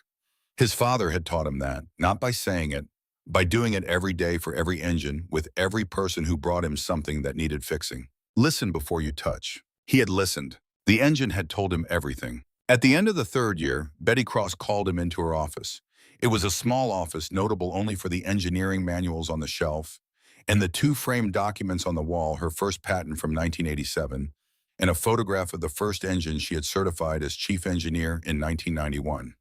She had never put anything else on the walls in 31 years because she did not believe walls were for decoration. She offered him a permanent position, senior engineer powertrain development, a role that had not existed before she created it for this conversation. He sat in the chair across from her desk and looked at the offer letter she pushed across to him. "You want to know if I have questions," he said. "I assume you have questions," she said. "One," he said, "the garage in Detroit." She looked at him. "I want to keep it running," he said. "Not full-time, weekends when I'm back, evenings when something needs doing that can't wait." He paused. "There are engines in that neighborhood that nobody else is going to fix, right? There have been since my father died." Betty Cross looked at the offer letter. She looked at the framed patent and the framed photograph. She looked at him. "The position doesn't have geographic restrictions," she said. "You can work from Detroit when your schedule allows." "Good," he said. He signed the offer letter. He drove back to Detroit that weekend. He parked in front of the garage on Graciot and Concord and got out and stood for a moment looking at the building, the cinder block walls and the corrugated roof and the sign he had put up 3 years ago. Nothing elaborate, just a piece of plywood with D. Hendricks Garage painted on it in the same lettering his father had used. He went inside. He hung his jacket on the hook by the door where his father's jacket had always hung. He pulled on the work apron that lived on the next hook. He picked up the half-inch Craftsman wrench from the pegboard, the chip on the jaw, the tool that had been in his hand in the iron rail parking lot when Black Anvil came back from the dead. He sat on his father's overturned bucket. The first customer was already waiting a 1974 BMW motorcycle with an oil leak that two other shops had told the owner was beyond economic repair. The owner, a man in his 60s with the careful face of someone who has been told a thing is impossible enough times to start believing it, stood in the doorway of the garage and watched Grady look at the engine. Grady pressed both palms flat on the engine block. He listened. The engine told him 4 things in the first 60 seconds. None of them pointed toward beyond economic repair. "Come back in 3 hours, Grady said. The man looked at him. 3 hours, Grady said. "It'll be ready." The man left. Grady put on his safety glasses and went to work. The Detroit evening came down around the garage, the sky going orange and then purple, and then dark over the east side, the freeway behind the building, keeping its constant voice, the neighborhood going through its evening routine. All of it the same as it had always been in this exact place, all of it unchanged by the 3 years in Milwaukee, or the parking lot, or the $5,000, or the full scholarship, or the offer letter with the senior engineer title. The work was the same. It had always been the same. He was his father's son, and his father had been a man who fixed things because things needed fixing, and who had given everything he had to a son who had not known at 9 years old that listening to an engine with your father's guidance was also listening to everything his father had to say about what it meant to do work well in a life that gave you no guarantees except the work itself. He knew now. He had known it in the parking lot. He had known it in Milwaukee. He knew it here at the bench in the garage in East Detroit with his father's tools in his hands and the emery cloth in his pocket and the wrench with G. Vaughn on the handle in his jacket and the BMW engine in front of him, and 3 hours to make something right that everyone else had decided was wrong. The engine told him everything. He listened. He began. Stone Vaughn brought Black Anvil back to the garage on Graciot in Concord on a Thursday evening in April, 4 years after the parking lot. He had called ahead this time. He was not in the area. He had driven 3 hours specifically because Black Anvil needed work that he did not want anyone else to do. A secondary chain tensioner that had developed a specific behavior at highway speed, a subtle vibration that most people would not have noticed, and that Stone had noticed immediately because he had spent 23 years learning what Black Anvil felt like when everything was right and this was not right. He parked in the lot, which had the same gravel and the same weeds pushing through the cracks that it had always had, and went inside. Grady was at the bench with a 1969 BSA that someone had brought in from Ohio, the only place left in the Midwest where Grady was known to do BSA work. He looked up when Stone came in, assessed the situation in the way he assessed all situations fully and without expression, and nodded once at the workbench. "Set it there," he said. "I'll look at it in 10 minutes." Stone set Black Anvil on the auxiliary stand beside the bench and stood back. He did not sit down. He watched Grady finish what he was doing it on the BSA, which required 2 more minutes of careful work before it reached a stopping point that Grady was satisfied with. Then Grady came around the bench and stood next to Black Anvil and put his hands on the engine. He closed his eyes. 30 seconds. "Secondary chain tensioner," he said. "Spring fatigue. It's holding, but it won't hold much longer at highway load." Stone looked at him. "When did you add telepathy to the diagnostic toolkit?" "I heard it when you pulled in," Grady said. "The idle pattern has a flutter at specific intervals." He went to the parts shelf. He pulled a tensioner spring from the third bin from the left, which was where it had always been since David Hendricks had organized that shelf in 1994. 40 minutes, Grady said. "You can wait outside if you want. There's a chair." "I'll watch," Stone said. He watched. He had been watching Grady Hendricks work for 4 years now, in one context or another, and it was still the thing. It had always been the thing he had not had a name for in the parking lot. The quality that Betty Cross had called natural instinct, and that Stone, who was not an engineer and did not speak that language, thought of as right relationship. The kid was in right relationship with engines.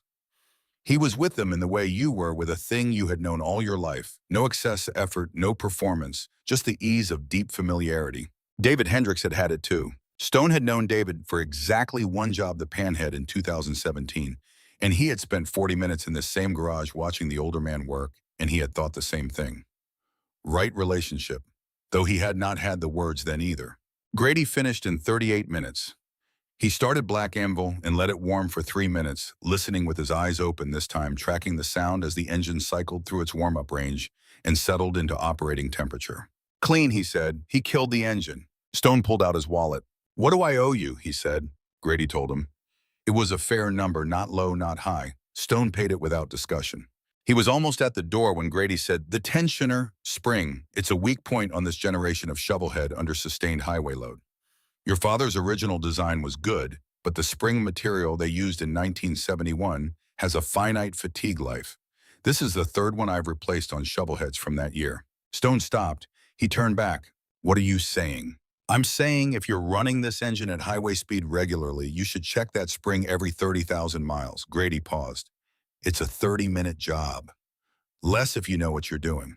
Stone looked at him. "I'm saying," Grady said, "that your father built a good engine.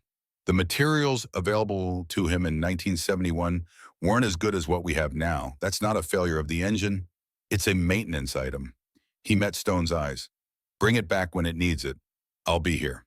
Stone stood in the doorway of the garage and looked at the man who had been an 18-year-old kid with split shoes and a library book in his backpack, the first time Stone Vaughn had looked at him and decided he was nothing. He thought about what it would have been like if Grady had not stopped that night.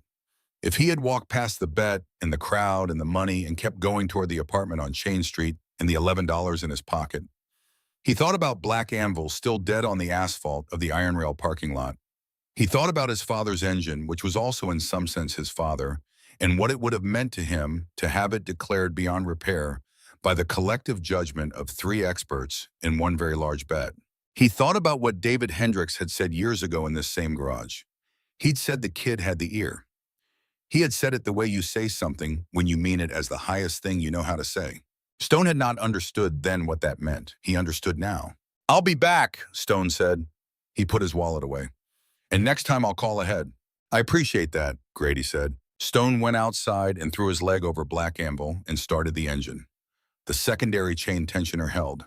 The idle was clean. The sound was right in the way that his father's engine was right when everything was as it was supposed to be, deep and even and specific, the signature of a machine built by hand by a man who knew what he was doing and cared about the result.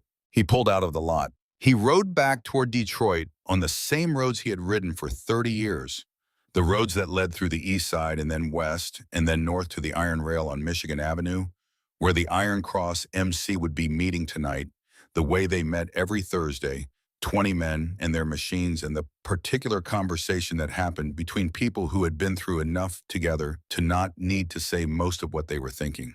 He thought about Grady Hendricks the whole way. He thought about the parking lot and the crowd and the $5,000 and the 5 minutes. He thought about the way the kid had gotten up every time they pushed him down and had not changed his expression and had not raised his voice and had simply continued doing the thing he had come to do.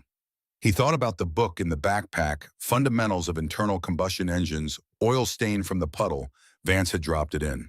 He thought about David Hendrick's voice in this garage in 2017, talking about his son with the specific quality of pride that a man has when he is talking about the thing he has built that will outlast him. He thought about the wrench with G. Vaughn on the handle sitting in a jacket pocket in a garage in East Detroit next to the wrench with D. Hendricks on its handle, the two of them side by side, the way they had been on the bench in Milwaukee tools from different fathers that had built different engines that both still ran. He rode into the Detroit evening with Black Anvil running right beneath him, and the city doing what it had always done around him, ongoing and complicated and alive. And he thought about what it meant to do good work in a city that had seen a great deal of bad luck. And that kept going anyway, engine by engine, mile by mile, the way all machines keep going when the work that maintains them is done with the right quality of attention. The iron rail had its lights on. The parking lot was filling up. He pulled in, killed the engine, and sat for a moment in the silence that follows the sound of a good engine shutting down, the particular silence that contains the echo of everything the engine just did and the promise of everything it will do next time. He thought about the kid. He thought about what David Hendricks would have said if he had been there in the parking lot that night, watching his son get shoved to the ground and get up again and get shoved again and get up again and take the wrench out of the olive green toolbox with D. Hendricks scratched on the lid and fixed in 4 minutes and 47 seconds what 3 experts and 30 years of experience had not been able to fix. He thought David Hendricks would have stood in the back of that crowd and not said a word. He would have watched his son work. He would have heard what his son heard. He would have known before the engine fired that it was going to fire because he had built the ear that was listening to it. He would have let the engine do the talking. And when it was over, when Black Anvil roared back to life and the crowd erupted, and Stone sat on the seat with his hands on the grips and whatever was in his eyes, that was not quite any feeling he had a name for, David Hendricks would have turned to the person next to him and said something quiet, something simple that contained more than it appeared to contain. Stone thought he knew what it would have been. He swung his leg off the bike. He went inside. Behind him, Black Anvil cooled in the parking lot of the iron rail, ticking quietly in the April air. The way engines tick when the day's work is done and the night is beginning and the machine is simply what it is, metal and oil, in the patient certainty of something built to last. Grady Hendricks was in Detroit in his father's garage with his father's tools and his father's ear, and the rest of a life stretching out ahead of him, full of engines that needed listening to and problems that required everything he had, and the ongoing work of being exactly what David Hendricks had spent 9 years in a cinder block garage on the corner of Gracia and Concord building him to be. He had the ear. He had all the time he needed. He listened. The thing that the internet got wrong in the weeks and months after the video went everywhere was the ending. Every headline framed it the same way. Kid humiliates biker gang. Teenager shows up the experts. 5-minute fix leaves professionals speechless. They were not wrong about the facts. They were wrong about what the facts meant, which is a different kind of wrong, and in some ways a worse one because it is invisible to the people who are doing it. The story the internet told was about humiliation, about the bikers who were wrong and the kid who was right, and the money that changed hands, and the president of a motorcycle club saying the word sorry in front of a crowd. The story Grady Hendricks knew was different. It was about an engine his father had not been able to finish teaching him to listen to. It was about a toolbox with a scratched name on the lid and a wrench with a chip on the jaw that had been in his hand every time something difficult needed doing since he was 9 years old. It was about the specific quality of quiet in a garage on the corner of Gracia and Concord at the end of the day, after the work was done and the tools were back in their places and the door was locked. It was about his father. Everything was about his father. He did not say this to the reporters who called the ones he did not answer. He did not say it to the podcast hosts who sent emails to the gas station email address that Gerald had on file for his employee records. He did not say it to the YouTube channels that recreated the parking lot scene with actors and reached out for comment and received no response. He said it once to Bernadette on a Sunday morning 6 weeks after the parking lot when they were sitting at the kitchen table and the newspaper had run another piece about it, this one in the automotive section, and Bernadette had pushed the paper across the table for him to see. "They're going to keep writing about it," she said. "I know," he said. "Does it bother you?" He thought about that honestly. "It bothers me that they think it was about the bet," he said.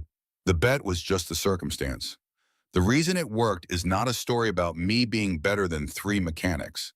The reason it worked is 11 years of my father's voice every morning and every evening telling me to listen before I touch." "You could tell them that," Bernadette said.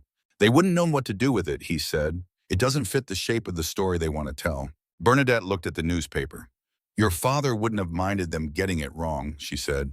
"He minded people not listening to the engine. He didn't much care what they said about anything else." "I know," Grady said. "Then be like him," she said. "Let them tell their version. You know yours." He let them tell their version. He kept his. The version he kept was not a story about a parking lot or $5,000 or a famous video or a scholarship or a position at Harley-Davidson. Those things were real, and he was grateful for all of them. But they were the circumstances, not the thing itself. The thing itself was the ear. The thing itself was 9 years of a man's patient and daily and unhurried attention to the development of something in his son that the man had recognized in himself and had known was worth everything he had to give it. The thing itself was all the mornings and evenings in the garage and the fundamentals of internal combustion engines, from the used bookstore on 7 Mile, in the overturned bucket, in the junkyard engines, and the emery cloth in the left back pocket every single day for 11 years running without interruption from the day after the funeral. David Hendricks had died with a great deal undone. The garage, the taxes, the years of teaching that had been cut short at the wrong moment. He had died owing nothing to the son he had raised, but the incompleteness of the teaching, which was not debt but tragedy, and which the son had resolved as completely as a thing like that can be resolved by teaching himself the rest with the foundation his father had given him. What David Hendricks had finished before he died was the ear. That was complete. That had been complete since the afternoon Grady was 11 years old, and David had started an engine with a hairline crack in the exhaust manifold, and Grady had pointed to the exact cylinder in under a minute. Complete then, never requiring addition or revision, simply used and used and used again in every situation that required it, up to and including a parking lot on Michigan Avenue at 9 in the evening with 20 Iron Cross MC members and a live stream audience and $5,000 in banded hundreds sitting on a table. The ear was his father's gift. Everything else was what he did with it. He did a great deal with it. In the years after Milwaukee, in the garage on Gratiot and Concord, and in the Harley-Davidson facility, and in the backlots and small shops across the east side where engines waited for someone who would listen, Grady Hendricks built a reputation that was not like the reputation the internet had tried to build for him. It was quieter and more specific, and traveled the way his father's reputation had traveled, by word of mouth from one person who needed something fixed to another, through the informal networks of people who knew what good work looked like because they had received it and because they were careful about what they recommended. People brought him the things nobody else would touch. A 1952 Vincent Black Shadow with an oil delivery problem that had baffled 3 restoration specialists in 2 countries. He found it in 40 minutes. A competition racing engine from the 70s that had been rebuilt 4 times and still failed at the same point in the power curve. He listened to it for an hour and wrote 4 pages of notes, and the 5th rebuild was the last one it needed. He did not advertise. He did not have a website. He did not need to. The work spoke for itself the way his father's work had spoken for itself in the running of engines that had been silent, in the resolution of problems that had seemed permanent. Betty Cross retired from Harley-Davidson in the 3rd year after Grady joined the company. Her retirement party was a Thursday evening in the test facility. 40 people, most of them engineers she had worked with for decades, and she gave a speech that was 11 minutes long and contained no sentimentality and a great deal of precision, which was exactly how she had always communicated. At the end of it, she said one thing that was not about the work. She said that in 31 years of looking for people who had what she called the natural instinct, the thing underneath the training, she had found 3. She did not name them. She said they all knew who they were. She said the thing that connected them was not intelligence or training or work ethic, though all 3 had those. The thing that connected them was the quality of their listening. They listened to engines the way most people never learn to listen to anything fully and without assumption, with the understanding that the engine knew things they did not know yet and that the bus was to hear what it was saying. She looked at Grady when she said this. He looked back. He did not say anything. He did not need to. After the party, he drove to Gratio in Concord. He parked in the lot and went inside and turned on the single overhead light and stood in the middle of the garage and looked at the pegboard. D. Hendrix on every handle. D. Vaughn on the one at the end of the row, the one that had come from Milwaukee in a jacket pocket and had never left. He took the half-inch Craftsman off its hook.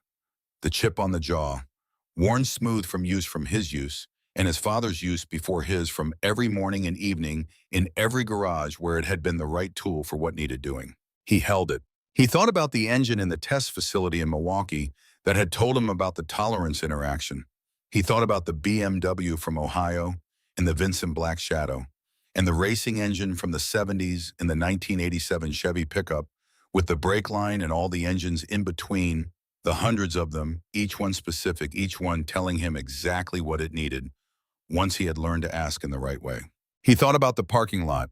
He thought about Black Anvil running. He thought about his father. He put the wrench back on its hook. He turned off the light. He locked the door. He stood outside in the Detroit night for a moment, the city around him, doing what it had always done, ongoing and alive, the freeway behind the building, keeping its voice, the neighborhood keeping its particular sounds. He put his hand flat on the garage door.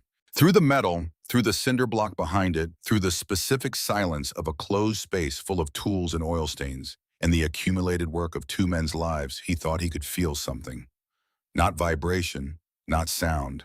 Something else, something his father would not have had a word for, and that Grady did not have a word for either.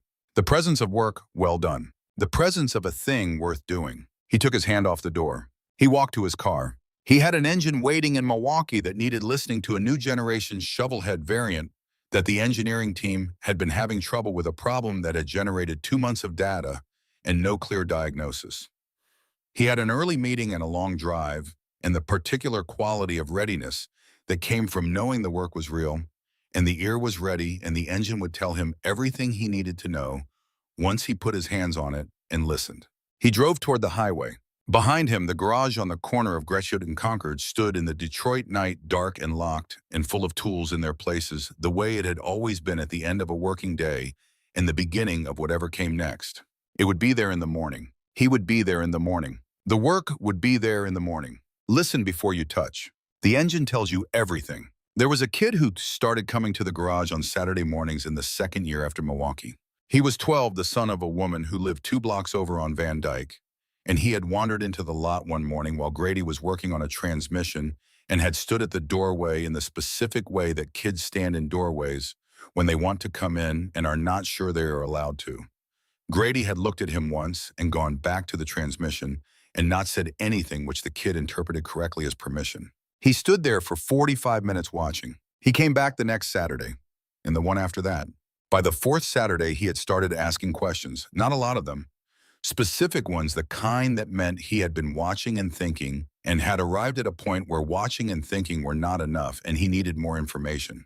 Grady answered them. By the 6th Saturday, he had a rag in his hand. By the 8th Saturday, Grady had put a wrench in his hand. He did not say anything particular when he did it.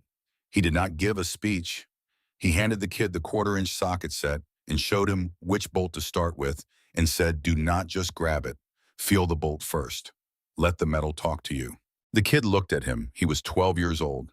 He looked at the socket in his hand and then at the bolt and then back at Grady with an expression that said he did not entirely understand what that meant. "I know," Grady said. "You will." He watched the kid work. Careful, tentative, learning the weight of the tool and the feel of resistance. Getting the angle wrong and correcting it. Getting the torque wrong and adjusting. The slow process of hands learning something that could only be learned by doing it. Grady watched and remembered being 9 years old in the same garage, or one that looked exactly like it, with his father's voice in the air, saying the same words and not understanding them yet, and understanding eventually, and one day not needing to understand them consciously anymore because they were simply the way he worked. He thought about what his father had given him.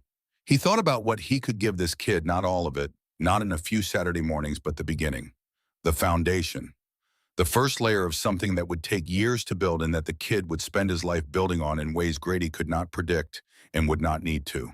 He thought about listen before you touch. He thought about it differently than he had before. It was not only about engines, he understood that now. It had never been only about engines. His father had said it about engines because engines were what they had between them, the shared language of the garage. But the principle underneath the principle was something larger, a way of approaching the world that started with the assumption that the thing in front of you had more to say than you yet knew how to hear, and that the job was to learn to hear it however long that took. His father had given him that, not the engines, not the technical knowledge, the attitude toward everything that the technical knowledge was built on. He watched the kid struggle with the bolt angle. He did not intervene. He waited. The kid found it. The angle corrected. The bolt came free. The kid looked at the socket in his hand and then at the bolt, and then at Grady with an expression that did not yet know what it was expressing because it was too new. Grady recognized it. He had worn that expression himself in this garage at 9 years old, the first time something his hands did had produced the result. His mind intended the first time the tool and the material and the action had all aligned in the way they were supposed to align, and his father had looked at him and not said anything, because saying something would have interrupted it. He did not say anything now. He let the moment be itself. The kid turned back to the engine. He found the next bolt. He got the angle right on the first try. Grady picked up his own wrench, the half-inch Craftsman, the chip on the jaw. He put it on the next fitting and went back to work. Outside, the east side of Detroit was doing Saturday the way it always did, the particular activity of a neighborhood morning. People coming and going, the sound of a lawnmower 2 blocks over somebody's radio, with its bass carrying through the walls of the houses. The garage sat in the middle of all of it, the way it had always sat in the middle of all of it, a cinder block building with a corrugated roof. No sign out front except the plywood board with D. Hendricks Garage in painted letters. No website, no advertisement, just a reputation that traveled by word of mouth through the east side the way it always had. The way it had traveled since his father. The way it would travel, he thought, when the kid with the socket wrench was older and had his own hands and his own ear and his own understanding of what listen before you touch meant, which would not be exactly what it had meant to Grady and would not be exactly what it had meant to David Hendricks before him, because the understanding grew and changed with the person it was in, but would have the same shape underneath, the same foundation, the same beginning. He thought about his father holding a component up to the bare bulb and rotating it, slowly reading the wear in the metal. He thought about 9 years old on the overturned bucket. He thought about the half-inch Craftsman being placed in his hand for the first time. He thought about all of it. Then he put it away, the thinking the way you put tools back in their places when you are done with them, carefully and in the right order, so they are ready the next time you need them. He turned back to the engine. He listened. He began. The engine did. It always did. That was the one thing he had known since he was 11 years old in a garage in East Detroit, with his father's voice in the air, and a running engine under his hands, and a world ahead of him that had not yet shown him everything it was going to ask of him, or give him, or take away. The engine told you everything. You only had to be still enough to hear it. Listen before you touch. He did.